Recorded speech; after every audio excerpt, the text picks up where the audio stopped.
কিছু ব্যক্তি আছে, যেটা আমার ফেসবুক পরিবারে বা ইনস্টাগ্রাম পরিবারে, ভালো সুন্দর করে সেজে শাড়ি পরে ছবি পোস্ট করলে লাইক দেয় 10টা, রিয়াক্ট দেয় 2টো, কমেন্ট করে 3টে, খুব জরুরি। যদি সুন্দর করে দীপাবলির সামনে, যে দীপাবলির ভিডিওগুলোই করেছি সুন্দর করে সেজে রেডি হয়ে, ওই খুব জোর হলে 10টা 5টা করে লাইক। আর কালকেরে যখন লক্ষ্মী পুজো করছিলাম, বেসিক্যালি নর্মাল গৃহস্থ বাড়ির বউরা যখন সন্ধ্যাবেলা সন্ধ্যা দেয়, তখন খাবার কাপড়টা ছেড়ে একটা কাপড় মানে পরে সন্ধে দেয়।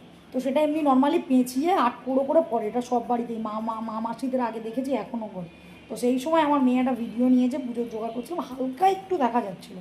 তো সেটাতে মানুষের কত কমে, এটা প্রত্যেক গৃহস্থ বাড়িতেই হয়। সন্ধ্যাবেলা সন্ধ্যার বাতি দেওয়ার সময় মানুষ একটা কাপড়, মেয়েরা বেসিক্যালি খাওয়া কাপড়টা ছেড়ে একটা কাপড় পেঁচিয়ে, তখন ব্লাউজ কিছু পরে না, কাপড়টা পেঁচিয়ে 8 করে গ্রাম অঞ্চলের বউরা এইভাবে